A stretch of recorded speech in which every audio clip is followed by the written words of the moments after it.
आजपर्यंत वायर आली नव्हती एवढी होती.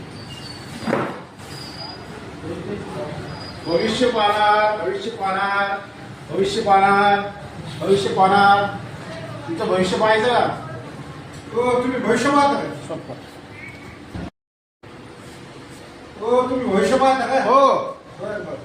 रोजचे किती पैसे मिळतात तुम्हाला? 500-700 रुपये भेटतात आमच्या रोजचे. 500-700. हो.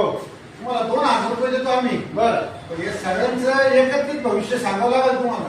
हा सांगेल ना. बरं. भविष्य खरं निघलं तर मग 2000 रुपये द्यावं लागतात. देणार देणार देणार. हा मी आता सगळ्यांचे नावं मला माहित नाही, पण मी नावं जाणून घेतो. हा आणि मग मी भविष्य सांगतो.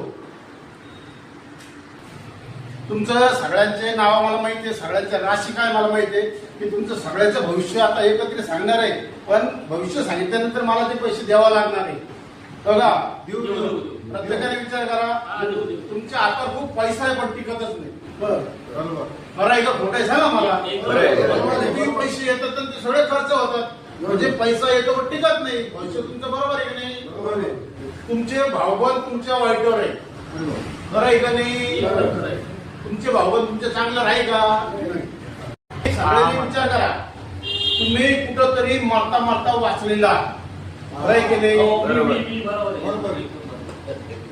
तुम्ही लई मोठ्या मानाचे आहात. तुम्ही पटकन कोणावर विश्वास ठेवता तुमच्या कोणीच विश्वास ठेवत नाही. बरोबर आहे. खरं आहे का खोटं आहे? बरोबर. आता मी तुमचं भविष्य सांगितलं, आता पैसे द्या.